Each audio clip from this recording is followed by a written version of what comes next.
इसने एक एनकाउंटर भारत भूषण तिवारी, जिसका एनकाउंटर जो है बिहार पुलिस ने किया अभी पिछले दिनों, ये बहुत गुस्से में, रोष में आके इसने जो है अपने बारे में जाहिर किया कि कैसे उन लोगों ने एक बहुत ही निर्दोष नवयुवक की हत्या कर दी है एनकाउंटर के नाम पे। मुझे लगा कि मुझे लकी से आके बात करना चाहिए कि सडनली इसको इतना गुस्सा क्यों आ गया है। लकी, बहुत स्वागत है आपका। थैंक यू सर जी, बिल्कुल। क्या हुआ लकी, इतना गुस्सा क्यों आ गया भारत तिवारी के एनकाउंटर पे आपको? नहीं सर, मतलब बात गुस्से की नहीं है, जैसे आपने बोला कि एनकाउंटर है ही नहीं सर। जी। देखो, एनकाउंटर और हत्या में बहुत फर्क है। ऐसा नहीं है कि इससे पहले मैं भरत भूषण तिवारी जी को मैं जानता था, पहली बार मैंने देखा, और जब मैंने पहली बार वो वीडियो देखा मुझे भी गुस्सा आया। गुस्सा पुलिस वालों पर नहीं आया सर, अगर सच बोलो गुस्सा आया मुझे भरत तिवारी जी के ऊपर कि एक वीडियो दिखा रहे हैं पुलिस वालों को। मैंने कहा क्या है यार इस देश के अंदर, तो क्योंकि मैंने पहली बार वीडियो देखा तो मुझे तो धरातल की कहानी ही नहीं पता, तो वीडियो करके मैंने छोड़ दिया सर। छोड़ने के बाद फिर शाम को दोबारा मेरे एक दोस्त का फोन आया और बोला यार ये देखना यार क्या हो रहा है देश के अंदर। अरे मैंने कहा यार क्या लोगों के ऊपर, मैंने कहा यार पुलिस वालों के ऊपर हथियार उठा रहे हैं। मैंने कहा यार तुम भाई पैरवी कर रहे हो। बोला भाई तुम्हारे को पूरा मैटर नहीं पता। एक्चुअली में क्या है सर, मैं आपको बताऊं,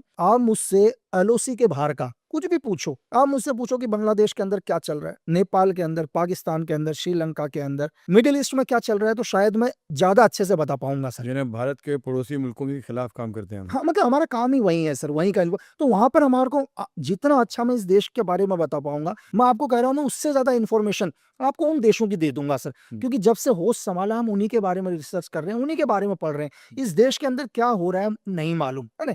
तो मुझे सच बता रहा हूँ, मुझे बाकी लोगों के बाद पता चलता है कि देश के अंदर क्या हो रहा है, क्योंकि अपडेट ही नहीं है सर हमारा। मैं सुबह उठता हूँ या रात को सोते समय भी हम लोग कहते हैं मिडिल ईस्ट में क्या हो रहा है, आज रशिया क्या कर रहा है, यूक्रेन के अंदर क्या हुआ, यार पाकिस्तान के अंदर कौन सी मीटिंग हुई है, मुझे इस मीटिंग के बारे में बता। उसी अपडेट का तो यहाँ का कुछ भी नहीं पता। तो सेम जैसे हम दोबारा आते हैं तो मुझे भी गुस्सा आया किसके ऊपर, भरत तिवारी के ऊपर। लेकिन जब सर मैंने पूरी चीजों को देखा यार, मैंने कहा नहीं भाई ये तो हत्या है सर, ये एक मर्डर है और पूरा प्लान से किया हुआ। और चलो कोई बात नहीं, देश के अंदर बहुत सारी हत्याएं होती हैं। वो गन दिखा रहा है। हाँ बिल्कुल नहीं सर, वही हम आएंगे। डरा रहा है, धमकी दे रहा है वो। नहीं नहीं, मुझे भी बिल्कुल आपके जैसे ही लगा। हाँ। जैसे आपको लगा या जिन लोगों को नहीं पता उनको भी यही चीज लगा, गन दिखा रहा है, डरा रहा है। सर दिखाना डराना उसके लिए अदालत है सर। जब गन उठाने का मतलब ये तो नहीं है कि सजाए मौत। हमारे देश में संविधान बना हुआ है, अगर किसी के पास इलीगल वेपन मिलता है आप उसके ऊपर आर्म्स एक्ट लगाओगे सर। मुझसे ज्यादा लोग लॉ पढ़ते होंगे, वकील लोग बता देंगे कि हथियार रखने के ऊपर आर्म्स एक्ट लगता है, दफा 25 लगती है। आप उसमें सजा दो। अगर उसने वेपन के थ्रू किसी को डराने की कोशिश करी तो उसके लिए भी धाराएं हैं।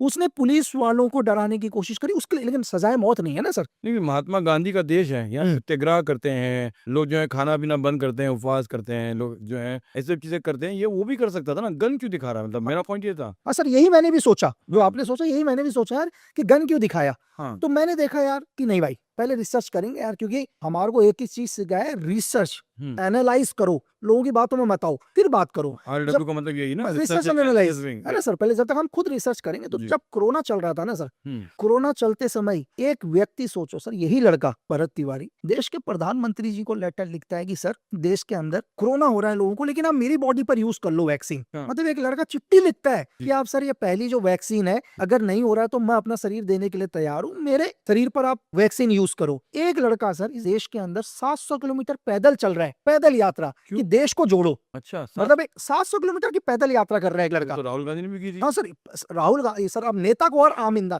वो आदमी नेता नहीं है सर। अच्छा। एक आम आदमी, ना जिसको कोई कांग्रेस से मतलब ना बीजेपी से मतलब, एक आम इंसान कह रहा है कि देश को जोड़ो। ये सर, ये छोड़ दीजिए, एक छोटा सा गांव, उसका घर देखना, आज भी उसका आप घर देखो सर, उसके घर में दीवारों में प्लास्टर नहीं लग रखा। और वो पिछले 5-6 साल से लगातार लोगों से क्या मांग कर रहा है सर, लोगों नहीं, गवर्नमेंट से कह रहा है सर हमारे गांव के अंदर बाढ़ आई थी पिछले साल, बाढ़ में हमारा गांव दह गया, तो हमारे गांव में जो भी सरकार ने वादे करे थे, जब लोग आप आए थे आपने वादे करे थे, वो वादे निभा दो। कौन सा गांव था मेरे दर्शक? भोजपुर सर, बिहार के अंदर आरा डिस्ट्रिक्ट के अंदर शाहपुर एक डिस्ट्रिक्ट है। मैं भी नहीं गया, मैं भी पहली बार ही जा रहा हूँ सर। तो वो सिर्फ और 4 साल से लगातार एप्लीकेशन लिख रहा है। पूरे बाढ़ में पूरा बह गया, गांव बह गया। उसका गांव सर, छोटा सा गांव है सर। अच्छा। बिल्कुल खत्म हो गए घर वगैरह, अपने लिए लड़ रहा है सर, अपने गांव वालों के लिए। और आपने बोला कि गांधी जी के टाइम में, बिल्कुल गांधी जी के टाइम में लोग बैठते थे, वो 4 साल से एप्लीकेशन लिख रहे हैं। ऐसा नहीं है कि उसने आज ही हथियार उठा दिया सर, लगातार 4 साल। कहने के लिए मैंने सिर्फ 4 साल बोले तो 1 सेकंड में बोल दिया, लेकिन 4 साल बहुत लंबा समय होता है। 4 दिन लंबा समय हो जाता है, मतलब 4 साल की बात कर रहा हूँ। उसने अपने जितने भी अधिकारी थे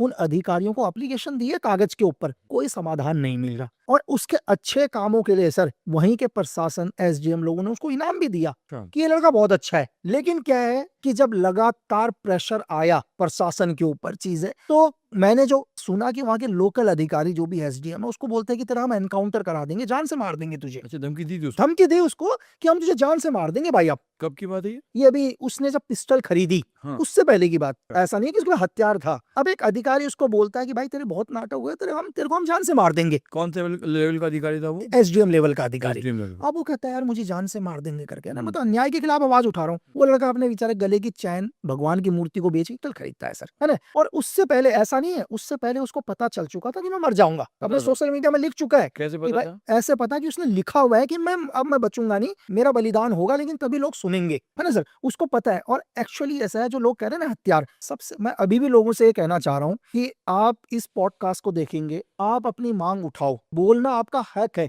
लेकिन आप हथियार नहीं उठा सकते। अगर आप हथियार उठाओगे तो आपने जीवन में कितने भी अच्छे काम करे हो, वो एक हथियार के दम पर आपके सारे काम खत्म हो जाएंगे, फिर आप क्रिमिनल की लिस्ट में आ जाओगे सर, जैसे आप हथियार उठाओगे। भरत तिवारी ने अपने जीवन के अंदर 99 अच्छे काम करे सर, 100 में से सिर्फ एक वेपन उठाना। आज जो भी लोग हैं सिर्फ उसके हाथ में वेपन था, उस वेपन के चक्कर में उसके 99 कामों को भूल जा रहे हैं कि यार इसने इतने अच्छे काम करे पिछले 4 साल। और आपको इंटरनल सोर्सेस और बताता हूँ सर, मेरे इंटरनल सोर्सेस ने बोला है कि वहां के लोकल ठेकेदारों ने उसे 2 लाख 5 लाख का भी ऑफर दिया था कि यार तू बोलना छोड़, क्योंकि रोड की भी खुदाई कर दे रहा था वो। यार तुम रोड बनाकर गए हो, रोड के ऊपर तो पूरी मिट्टी मिट्टी है। तो वहां के लोकल लोगों ने भी उसको पैसे का ऑफर दिया, रिश्वत। रिश्वत 2 लाख 5 लाख सर। वो चाहता तो 2 4 5 लाख रुपए रख भी सकता था, बहुत सारे लोग हैं आज भी, लेकिन फिर भी अगले ने क्या किया, आवाज उठाई। अब उसे पता था कि यार मुझे मार ही देंगे ये लोग, और लोग कह रहे हैं ना कि हथियार उठाना, तो हथियार उठाया उसने। लेकिन सर हथियार उठाना उसका मकसद नहीं था मारना। अगर मैं आपको ये बताऊं कि कई बार पुलिस वाले गए, अगर शायद 15 तारीख की बात है, सोमवार की सुबह 8 साढ़े 8 बजे पुलिस वाले उसके घर गए। घर जाने के बाद उसको बोला यार तू थाने चल, तो थाने के ऊपर नहीं गया सर वो। फिर दोबारा शायद 12 बजे दोबारा पुलिस वाले आए, सोमवार को ही। मंगलवार को भी पुलिस वाले उसके घर पर आए, लेकिन पुलिस वालों ने एक चीज डिसाइड कर लिया था कि इसका एनकाउंटर करना है। वो डिसाइड कर चुके। 2-3 बार गया क्यों नहीं जब उसको बुलाया गया तो? क्या चीज? जब नहीं, हाँ, ये क्यों नहीं गया, उसने एक ही चीज बोला कि मैं चलने के लिए तैयार हूँ। लेकिन पहले आप उस आदमी को बुला दो